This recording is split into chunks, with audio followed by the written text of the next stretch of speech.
नमस्कार, आप देख रहे हैं न्यूज नेटवर्क और मैं हूं आपकी होस्ट। और आज हम बता रहे हैं 20वीं सदी के सबसे विवादित, सबसे शक्तिशाली और सबसे डरावने शासकों में से एक सद्दाम हुसैन की पूरी कहानी। एक ऐसा नेता जिसने कभी दुनिया की महाशक्तियों को चुनौती दी और अंत में उसी दुनिया ने उसे फांसी के तख्ते तक पहुंचा दिया। बचपन, कहां और कब पैदा हुए? 28 अप्रैल 1937 इराक का छोटा सा गांव अल औजा, यहीं पैदा हुआ वह बच्चा जिसका नाम बाद में दुनिया कांपते हुए लेती थी, सद्दाम हुसैन। गरीबी, हिंसा और संघर्ष में बीता बचपन। पिता की मौत पहले ही हो चुकी थी। सौतेले पिता से प्रताड़ना और इन्हीं हालातों ने उसके भीतर क्रूरता और सत्ता की भूख पैदा की। राजनीति में कदम, बाथ पार्टी।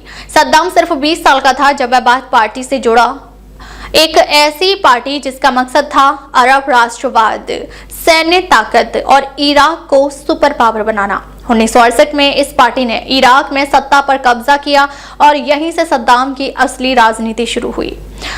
1979 सद्दाम बने इराक के राष्ट्रपति। 16 जुलाई 1979 सद्दाम हुसैन आधिकारिक तौर पर इराक के प्रेसिडेंट बन गए और राष्ट्रपति बनते ही उन्होंने सबसे पहला काम किया, अपनी ही पार्टी के दर्जनों नेताओं को देशद्रोही बताकर मरवा दिया। ये था उनका तरीका, डर पैदा करो और राज करो।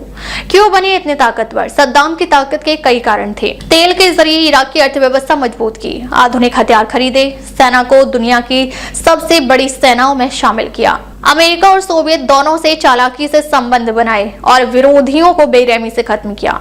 दुनिया उन्हें आयरन फर्स्ट रूलर कहने लगी, यानी लोह पुरुष। ईरान इराक युद्ध यानी 1980 से 1988 तक। 1980 में सद्दाम ने ईरान पर हमला कर दिया। 8 साल चला यह युद्ध, 10 लाख से ज्यादा लोग मारे गए। इसके बाद सद्दाम की पहचान खूनी तानाशाह के रूप में दुनिया भर में फैलने लगी।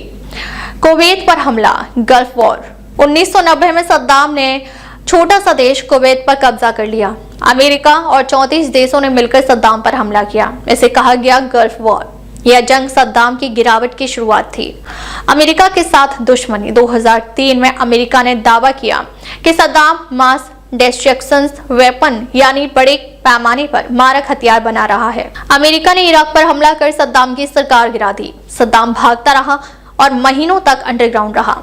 गिरफ्तार कैसे हुआ? 13 दिसंबर 2003 अमेरिकी सैनिकों ने सद्दाम को उसके गांव तिक्रित में जमीन के नीचे बने एक छोटे से गड्ढे से गिरफ्तार किया, जहां वह बिना दाढ़ी बनाए बेहद बुरी हालत में छिपा हुआ था। मुकदमा और मौत। सद्दाम पर इंसानियत के खिलाफ अपराधों का मुकदमा चला और 30 दिसंबर 2006 उसे फांसी दे दी गई। फांसी का वीडियो भी सोशल मीडिया पर वायरल हुआ, जिसने दुनिया को हिला दिया। आखिर सद्दाम इतना मशहूर क्यों हुआ? उसकी पहचान दो तरह से बनी। कुछ लोग उसे अरब दुनिया का रक्षक मानते थे और कुछ उसे एक निर्दयी तानाशाह। इस दोहरी छवि ने सद्दाम को इतिहास की सबसे विवादित हस्तियों में शामिल कर दिया। तो ये थी सद्दाम हुसैन की पूरी कहानी। एक ऐसा शासक जिसने सत्ता की ऊंचाइयां भी देखी और अपमान की गहराइयां भी।